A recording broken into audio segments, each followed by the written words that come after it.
Hello, ladies and gentlemen. And today I present to you a king representing not just Colorado, but multiple states also. His name is Craig Curelop. He is a real estate investor and author and a huge believer in the financial independence retire early movement, also known as FIRE movement. He started with a negative net worth in 2016, but between sleeping on the couch and renting out his personal car, he was able to save money he needed to invest in 2 Denver house hacks and a BRRRR property in Jacksonville. He officially reached financial freedom in 2019, yet he continues to search for ways to optimize his life for a time and money perspective. As seen in the Denver Post, BBC, in his own book, outside of real estate, Craig enjoys personal finance, some way to call a health nut, and his primary goal is not to live to be 200. His goal is to be able to perform at the highest possible level for the most amount of time. Exercising and eating healthy are the best ways to do that. For fun, Craig loves to exercise, hike, travel, read, write, snowboard, golf, and play and watch sports. His saying is "Go Pats." You can get in touch with him at craig@thefiteam.com or 720-650-221 and the Fi Guy on Instagram. Everyone, please give it up for Craig. Awesome, man. Thank you so much for the great intro. As you were saying that, I realized that some of that was a little bit outdated, but that's on me for not giving you an updated one. So, no, good, Craig. All good, man. So, how can you walk me through how did you scale up to being an investor and just owning dozens of how big is your portfolio these days, if you don't mind sharing? Yeah, I mean, we're in the not including anything I own with partners and stuff like that, as a limited partner in syndications, we're pushing 25 units or something like that. So it's nothing crazy. There's people that are a lot bigger than me out there, but I don't really think about the number of units. That doesn't matter to me. It's just is the cash flow good? Is the appreciation good? Do I think I'm putting myself and my family in a good position? And I kind of ignore the noise of comparing myself to other people. Nah, good for you, Craig. Good for you. No, you're crushing it. Trust me. Compared to most people, you have to educate. And you also give a house hacking course too, correct? Yeah, we kind of discontinued the house hacking course just because I just didn't have the time to do it. And I'll be honest, the passion and energy wasn't there for me. And so right now we help a lot of people buy house hacks, pretty much all around the country. And mainly in Denver and Idaho and California, we can do a lot of help with people that way. But even if you're not in those areas, I've been partnering with people all around the country to help them buy their house hacks, coaching, guiding, and mentoring them kind of all in that way. No, good for you, ladies and gentlemen. You should look up Craig Curelop on Instagram, or the Fi Guy. He literally has over 30,000 followers. Craig, how'd you build your online community? How'd you scale up so fast?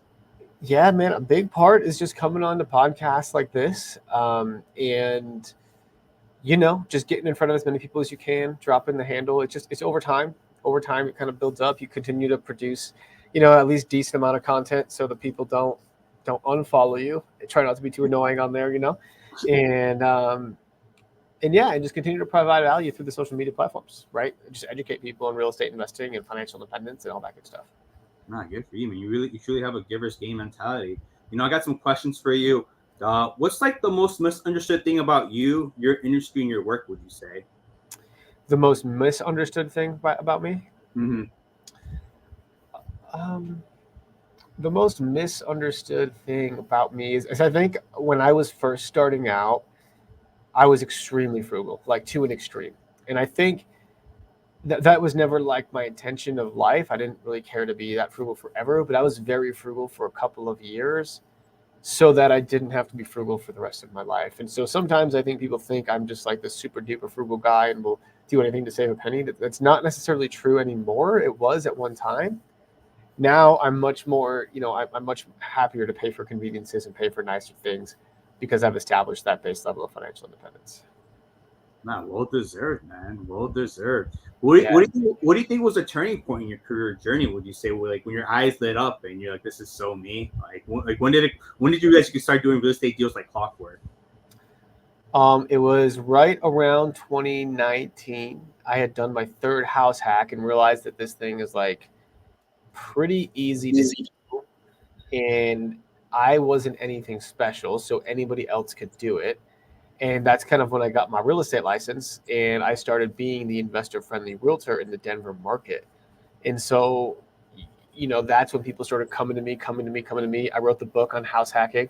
Over here, wrote the book on house hacking, and went on a bunch of podcasts to just deliver the message of the book. But in response, people realized that, hey, I kind of know what I'm talking about, and I kind of know what I'm doing when it comes to helping people house hack.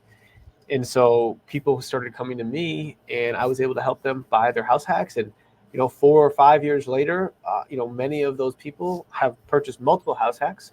They're financially free or very close to financially free.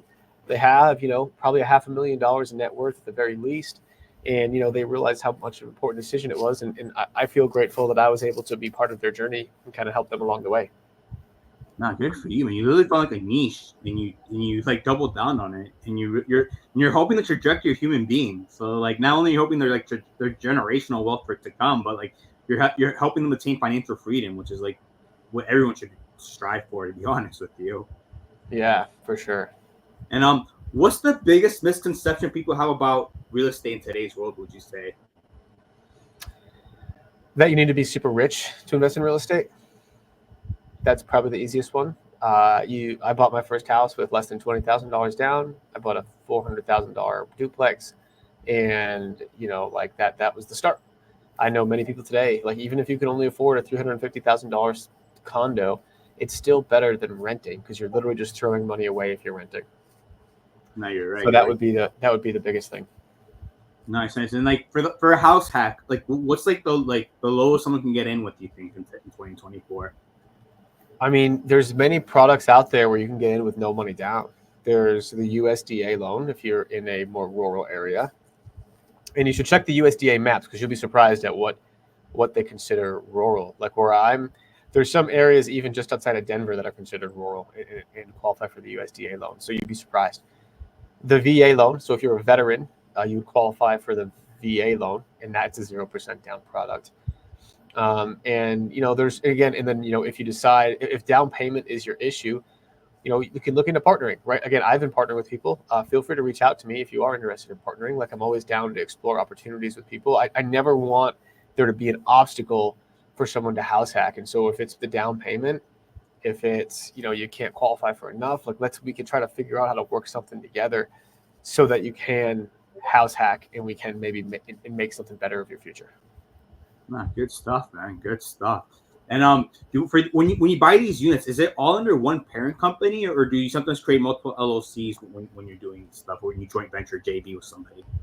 I would create a joint LLC, a different LLC for every person that I would partner with, and then the ones that I buy in my own name, I put them in another small LLC. So I'm pretty protected liability wise, to where if you try to come after me, you're not going to get much. So, nah, good stuff, man. Good stuff. Hey, you're sharing pro tips and gems. I'm sure someone out there didn't know this.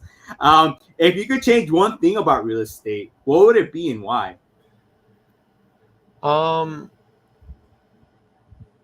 Man, I guess like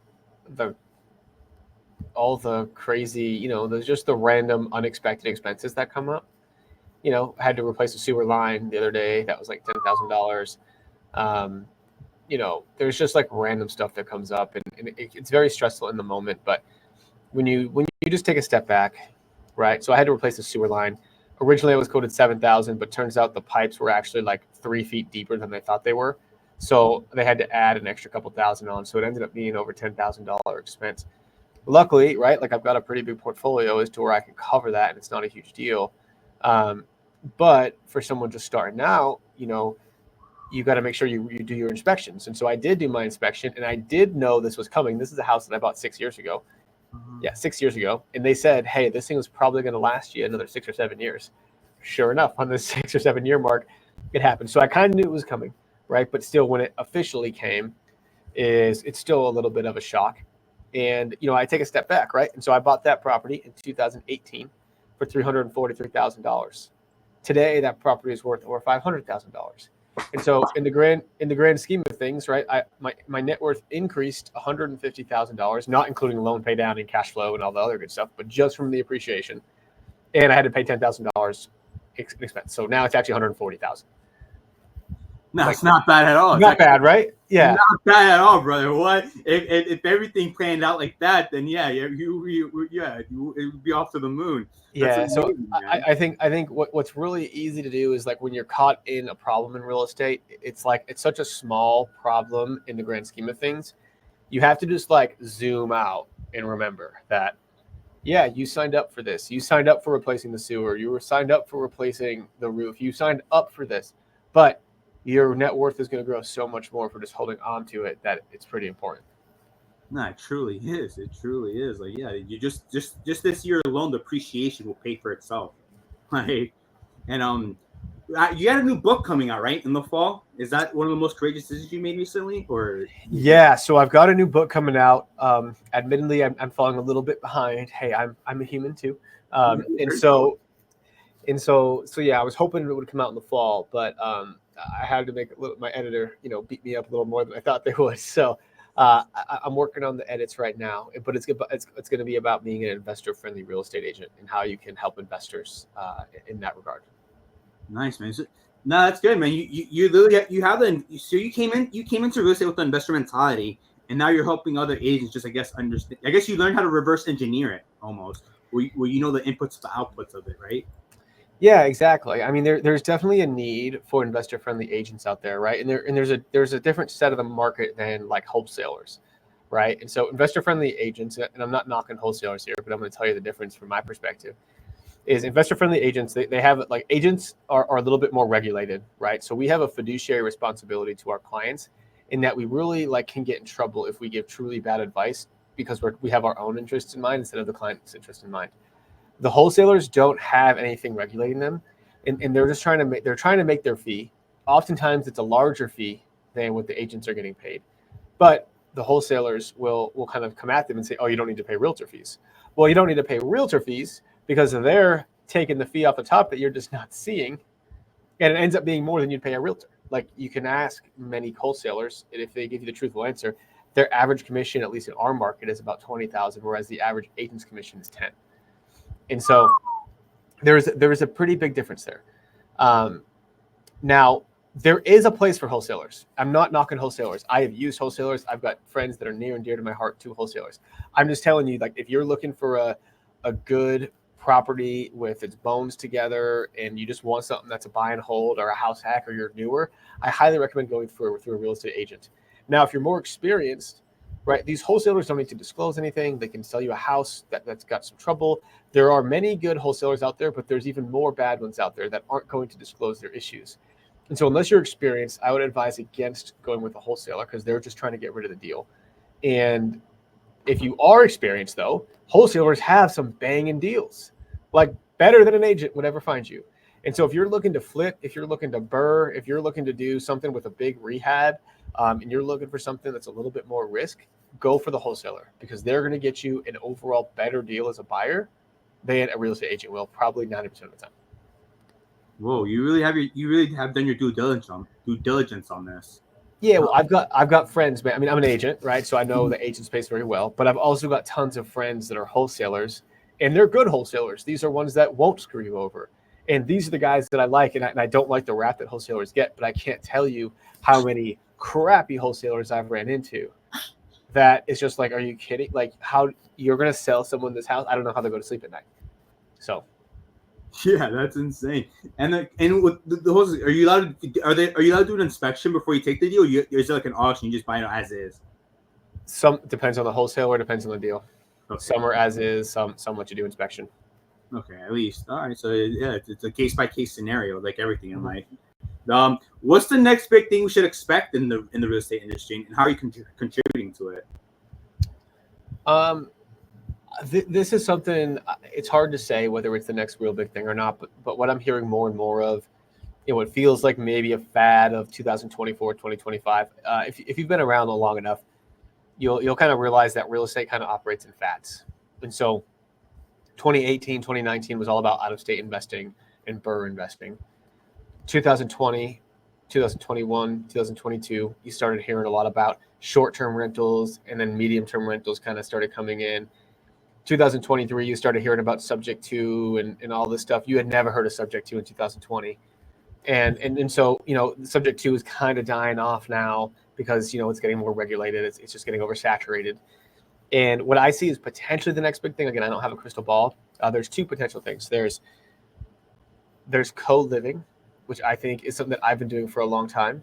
And so co-living or rent by the room investing, where you buy a single family home and rent out the rooms individually to get a little bit more income out of the house and increase the density of housing in a market, which will thereby, reduce the rents in the market and increase affordability for people that are having trouble finding a nice place to live.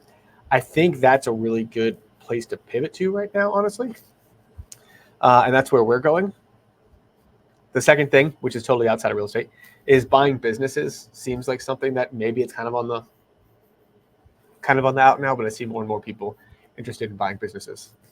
What do you mean by buying businesses? Just like regular P&Ls or like physical digital products, or a lot of like physical. The stat is there's lots of baby boomers leaving the workforce right now, and a lot of baby boomers own these small businesses, cleaning businesses, electrician, plumber, streets. I got a buddy that bought a street sweeping company, like all these random things that you don't ever think about. And, car washes, laundromats, like that kind of thing. They buy these businesses. And usually the cool thing about businesses that are already up and running is that, 95% of businesses don't make it 3 years. Well, if you buy a business, you're already in the 5% if they've been around for more than 3 years. So their business works. So now you just got to pay something to buy the business. Usually you're buying the business for 3 times the net income. And so, you're making a 33% return on your money every single year. And if you can make some work to actually improve the business, you could even make even more. And so buying businesses is quite compelling, but there's a lot of moving pieces. I think it's a lot harder than real estate. And it depends on the business, of course. Yeah, of course. You gotta be an operator. You gotta, in the business. I'm sure you're dealing with employees too. So you gotta really be you gotta really know who you gotta cater to who you're working with almost. But those numbers those numbers sound amazing. The co-living universities do that a lot, right? Like a lot of if you go to universities, most people are just co-living, correct? Yeah, universities are quite popular. School college towns. That's been happening for years now. But it's becoming more and more popular in these larger cities that where housing is just so unaffordable. I mean, people have been doing it in places like San Francisco and New York forever, but now these kind of tier 2 type cities like Denver, like Austin, like Seattle, where housing pricing is getting so expensive, it's the people can't afford, and wages aren't really going up at the same rate as rents, and so people can't afford 1 bedroom, 1 bath anymore. So now they got to go live in a room. And honestly, it's not a horrible thing. Like a lot of people, there's not only is there a big problem with affordability, right? And so people can't afford a 1 bed, 1 bath anymore, especially if you're single. But that's not a horrible thing, because what also is going down when people live in these homes? Mm-hmm. Depression, isolation, anxiety, because you're with people. Like we're such community-based people. When you can go home and you've got some friends around you, you're a lot happier than when you go home and you're just hermiting in your little 1-bedroom apartment.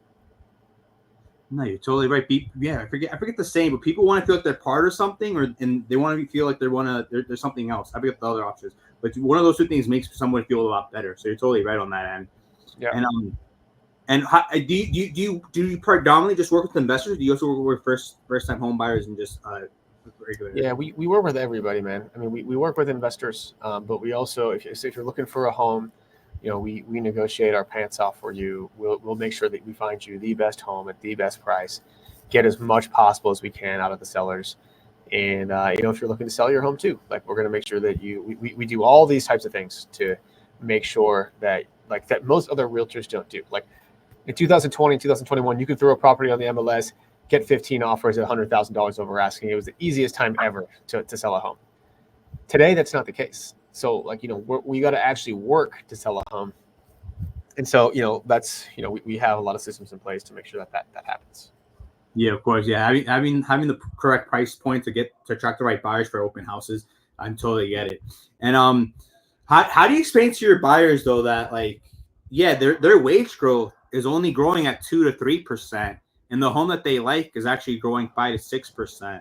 And if rates were to go down, the home price will go up, and not only that, more buyers will come in, pushing the price up. So how do you just like to deal with motivated buyers, or do you like educate them? Do you ever have to educate them? Okay, this is actually like the best time to buy real estate, as opposed to like waiting. I mean, it's hard to change people's minds in such a big decision. Mm-hmm. At least just on a one-on-one conversation. I will say that, you have to be greedy when others are fearful and fearful when others are greedy. That's what Warren Buffett says. Yeah, that's a Warren Buffett quote. And so that is something where I'm just like, well, people are afraid right now. So I've already bought 3, going on 4. I'm trying to buy 5 or 6 houses this year and it's the most houses other than 2020, it's the most houses that I've purchased in a year because no one's buying. And so again, zig when everybody else is zagging, do the opposite. And we've been able to get some killer deals this year. Sure, the interest rate's high. Sure, the cash flow is not great right now. But what's going to happen when interest rates drop? We're going to refinance. Our payment's going to drop $1,000. Our cash flow is going to increase $1,000, and our equity is going to increase probably hundreds of thousands of dollars.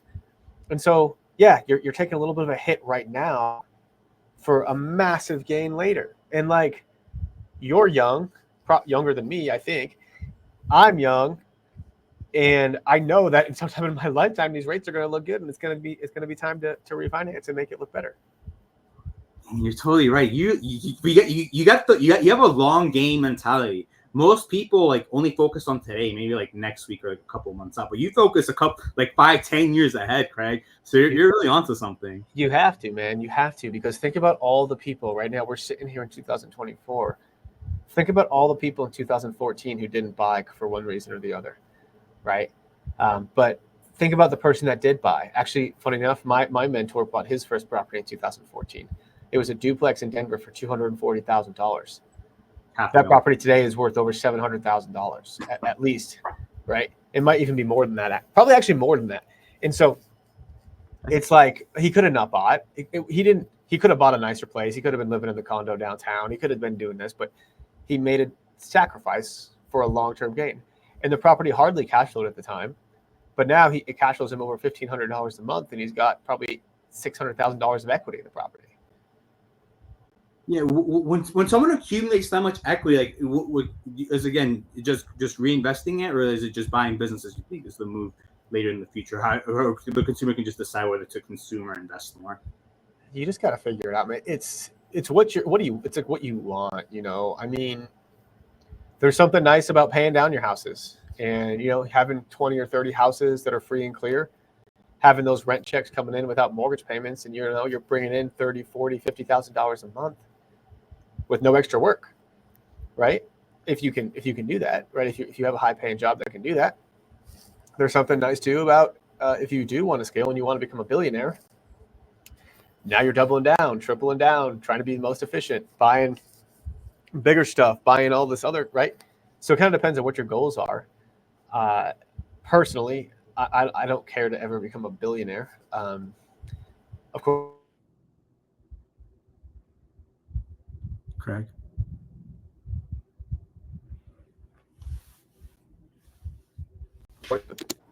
So I cut out for a second. No worries at all. No worries at all. So I'd rather have like an upper middle class lifestyle without having to work every day than become a billionaire and have like, a yacht with like multiple multi-million-dollar homes and all that. Like I'm good with one nice home with maybe one more vacation rental, like a mountain home and a beach home. And like that's filling enough for me. Yeah, of course, man. Yeah, happiness is the only thing that matters in this life, Craig, to be completely transparent with you. One time I had like an old man look me dead in the eye. He's like, yo, billions not much when you're talking trillions. And it took me like 6 to 7 years to figure out that 1% of a trillion is 10 billion. So if you're talking anything under 10 billion, go chase happiness. But what do you think is the key to maintaining a work-life balance, and how do you apply it in your life? There's definitely seasons of it. I mean, right now I'm in a season of working harder. Right now in this season I'm married with no kids, but we want to have kids fairly soon. And so my thought is I'm going to work as hard as I can until I have kids. So that way, when I have kids, I can take that step back. Right. Because right now it's me and my wife. Like I love her to death, but she doesn't need the same amount of attention that a kid would need. and she won't need my help when it's just her taking care of me. But when she's taking care of a kid, she's going to need my help more, right? So my thing here is like I'm going to work hard now and then take the foot off the gas later. Now, a couple of years ago, I'm also in the season of settling down. I've done my traveling. I've done my crazy stuff. You know, we've done long road trips. Went to Hawaii. I ran an Ironman. I've done a lot of bucket list items that, you know, I took many weeks off. I worked like 10 hours a week for a couple of years. Like I did that. Right. And so now I'm in like this work hard phase. And then so I can get into the family phase when the Lord provides. Nice, man. You're really a technician, an architect. Like you're taking calculated risk. You know, everything's calculated with you, which I enjoy. But you don't have to answer this, Craig. But how do you handle criticism or negative feedback about your work if it's ever occurred? I love criticism and I love feedback, and I can take it as long as it's not, like coming at me in like an offensive way, but hey, you could have done this better, you could have done that better, you were good here, but you could have improved here. Like if there was good feedback that I can then, improve on, I'm down. But if you just like tell me I'm horrible and I stink and there's no substance to it, then I'm just like, I don't believe you because you don't have any substance to it, right? So yeah, I love criticism. I ask almost all my clients that I work with, hey, what could I have done better? Is there anything that, we have like a debrief call after every deal that we do. And we just run through, hey, what could we have done better? And all that. So yeah, we try to get that as much as we can. Well, you continuously improve. You continuously make the user experience like 5 stars at minimum, which is good for you, man. Good Try for it, you. man. Nah, keep it up, man. You're really getting everything at the most optimal level possible. What's the story behind your most memorable success or failure, would you say? The most memorable story behind Your most memorable success or failure?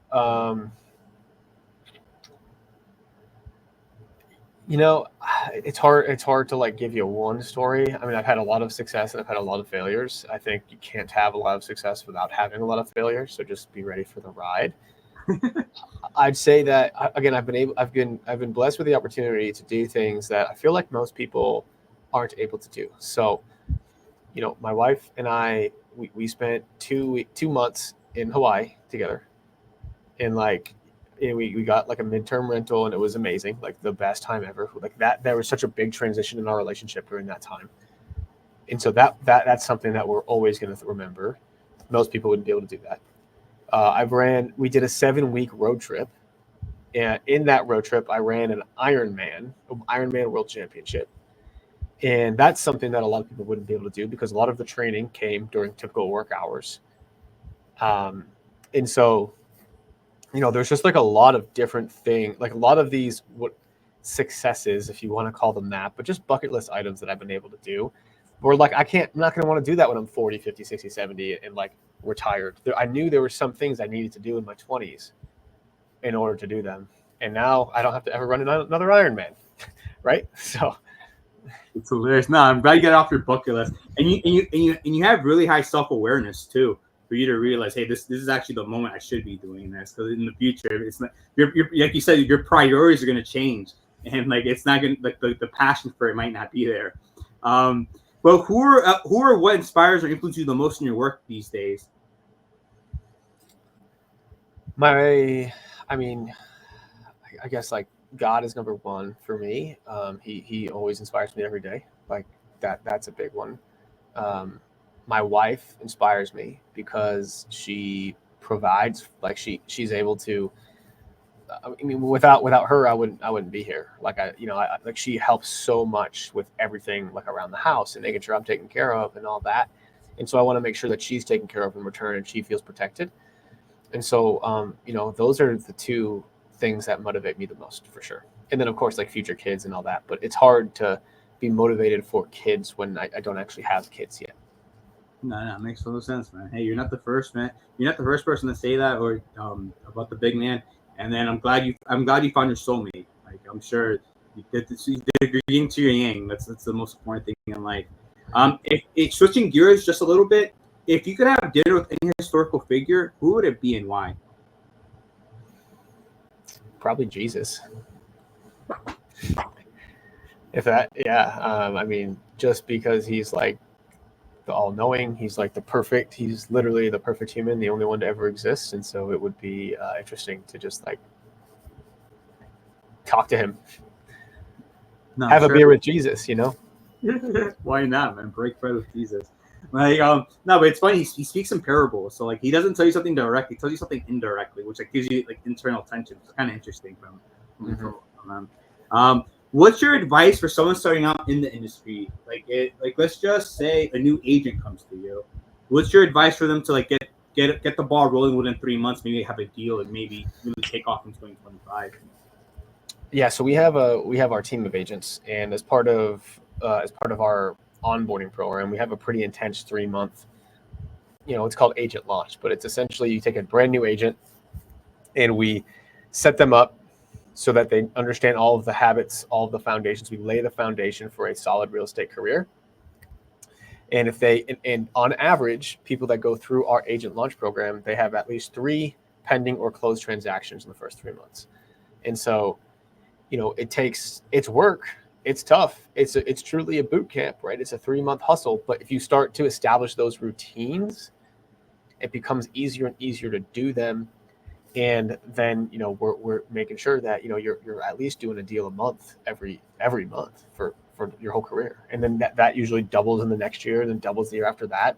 And you start to really, grow your career that way. Yeah, of course. You get to 20, 30 units, you're almost considered a top producer, correct?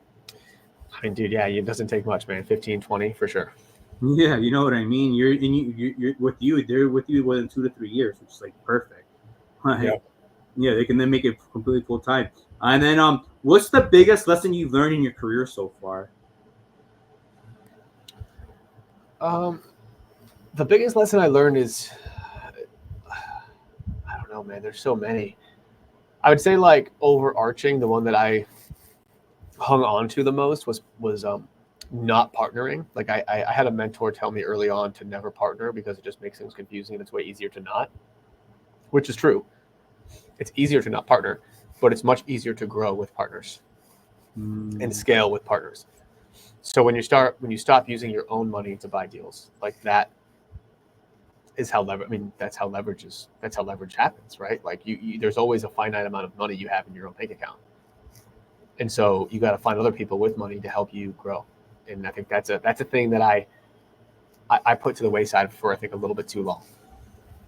No, thanks for sharing. Yeah, no, having creative financing options is literally, like you said, like it is a perfect way to scale up faster than doing it all on your own. What's the most challenging aspect of being in your role in today's world in 2024?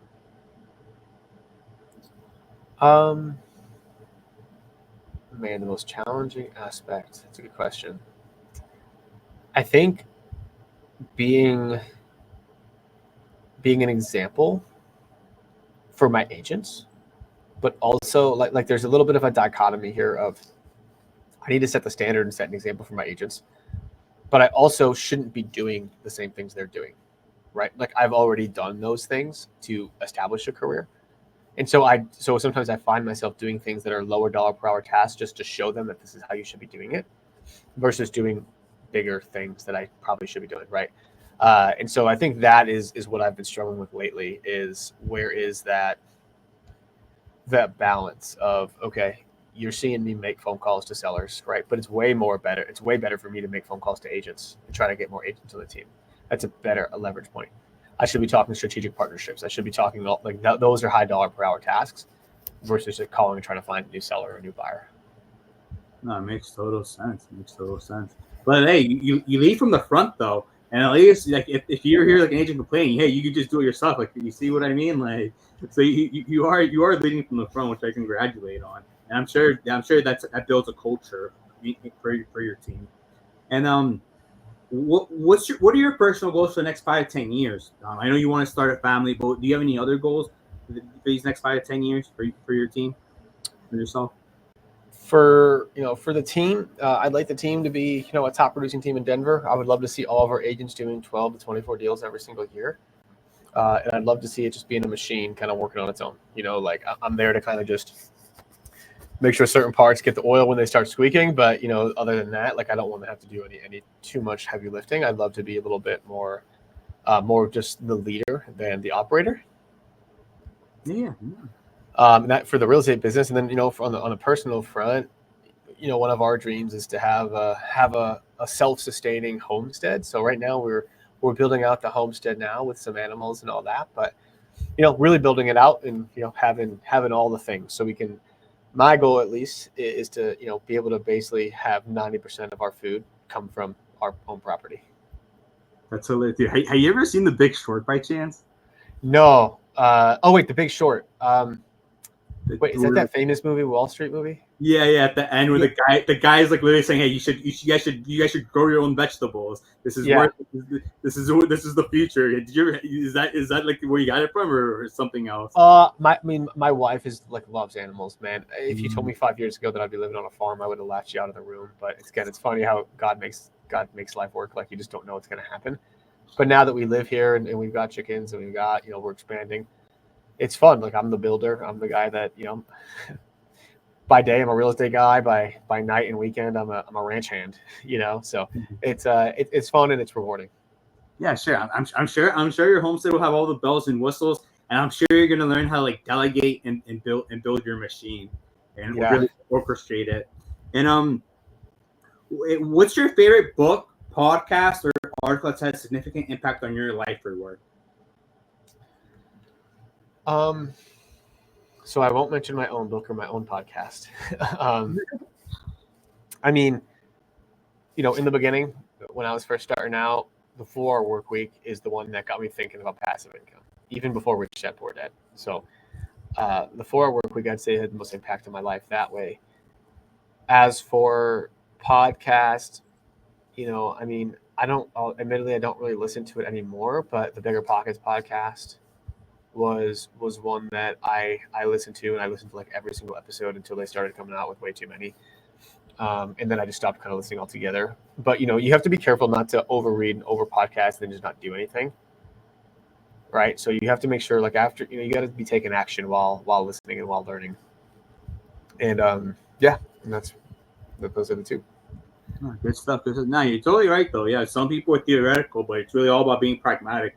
Like an idea is only an idea until you execute on it, and like the execution part is like the caveat to almost anything in life. Greg, have you ever been like driving, like on your phone, or like watching TV, and just thinking maybe if I wasn't in real estate, I would be wanting to do this. Like, is there another like dream career you would like to do if it wasn't real estate? Yeah, be a dentist. Really? Why is that? Dude, I just love the dentist. It's like a weird thing. I'm kind of like a dental like hygiene freak too. So like to me, I just like don't understand how people don't floss. I don't understand how people don't do all the things to their teeth to make sure they that they have healthy teeth. But yeah, I think that would be like, I've always been interested when I go to the dentist. I'm always like asking a bunch of questions and what does this do? What does that do? Why are you doing this? And yeah, like I've got a buddy who's a dentist and I ask him a bunch of questions always. And so I think that's what I would rather be. Yeah. That's funny, man. That's a good choice, man. That's a good choice. It's very interesting, I would say. What's one piece of advice you wish you had received early in your career? I wish I didn't get that advice to stay away from partnerships. And I wish it didn't ring so loud in my head. And I wish it was, hey, don't be afraid to partner with the right people, because your money can go a lot farther when you partner. No, you're totally right. And what's your take on the future of real estate? Like, do you think we'll be buying with Bitcoin one day, or do you think the contract will still be the same like the next decade? It's hard to say like what's going to happen one day. I mean, one day maybe. It kind of depends on what happens. And I'll admit that Bitcoin and blockchain or whatever, like crypto, I don't have like a good knowledge on it. I've tried to understand it so many times, and I just don't think I'm smart enough to comprehend it. So someday when it becomes a bit more mainstream, maybe I'll understand it then. And if people are accepting Bitcoin in other areas and it becomes equivalent to cash, then people will accept Bitcoin. I'll accept Bitcoin for my house, right? But until then, I wouldn't do it now because it's just so dang volatile, and I don't want to. I just don't want to take that risk. Um, I mean, you saw like a couple of years ago when Bitcoin was off the rails. You had like NFL players, taking their salaries in Bitcoin. They probably like end up making half of what they should have. People were buying houses with Bitcoin, but I haven't heard much of it since. It's like it just seems to come and go in waves, and so I don't want my currency to come and go in waves. My currency should be a commodity. It should be like a very steady thing. And so I think until we can get to some steadiness, and then also, there's the whole thing of like the government interfering with it, and it's just so easy with, I feel, and again, I don't know about this stuff, but to me in my head, if it's all like on computers, and even if there's separate files or separate servers, it just feels like too easy to manipulate and hack into, even though people say you can't. But I don't know. Again, I'm not the best at understanding it, so. Nah, no worries at all. No worries at all. It will be interesting to see how it plays out. It really all comes down to, like, I guess, the lobbyists, really. Who can afford the most lobbyists and get that pushed through. But yeah, we'll see how that plays out in the future. I got 2 more questions for you, Craig. So when I'm old, I'm actually gonna rewatch this. So like when I'm like 80 years old, like what's like one like timeless or priceless piece of advice you can give me when I rewatch this? Oh wow. Well, you'll have to. Hopefully, I'm still around when you're 80, and you'll have to let me know if it holds true. But I would say one piece of advice, man, is just, dude, I don't know about timeless piece of advice. Do you want financial advice or life advice or Anything that comes to mind, Craig? Whatever is easier for you. Probably life advice. Yeah, I mean, the first one that comes to mind for me, for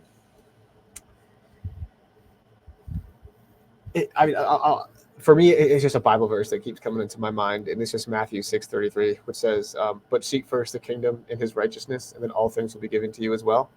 So, I don't know where you stand or where your listeners stand on the spirituality scale or what their beliefs are, but if you kind of look to God, look to Jesus as your as the person you emulate, in all of that advice, like the Bible is literally like every single self-help book in one book, and you can find everything in there. And so like if you just extract the wisdom from there and seek that righteousness, I just think like there's no way that you could go wrong in life. Zero way. So yeah, that's the first thing that's popping into my head. So No, thank you for that, Craig. Thank you for that. I'm sure it'll make sense when it's time across that bridge. yeah. And then what legacy do you hope to leave behind through your work when it's all said and done? Yeah.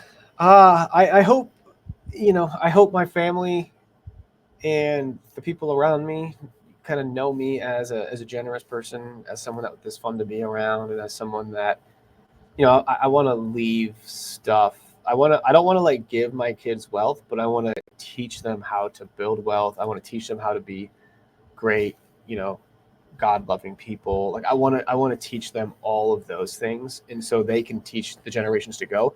I really don't want my family. I don't want to be left. I don't want to have a certain amount of wealth and then have it be squandered by my grandkids. Right? Like they say, like wealth is, oftentimes is back to zero after 2 generations because the kids just don't have the knowledge of what to do with it, and so I don't want that. Like I want the whole lineage. No, that's no, you're a genius though. The fact that you're that self-aware, you already know how it plays out if you were to go this one route. So the fact that you know that, like you already know, like you're super self-aware, I would say, after talking to you. I try to be, So. Yeah. And yeah, do you have any other questions, comments, or thoughts you want to leave with the people? No, man. I think you did a really good job asking good questions. I'd say if you're listening to this, you're doing a great job, and you're educating yourself. Just don't be afraid to take action and just move the needle forward.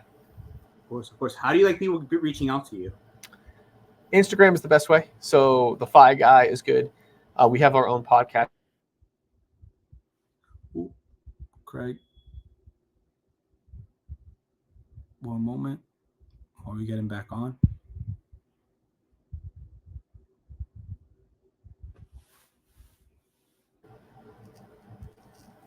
Craig.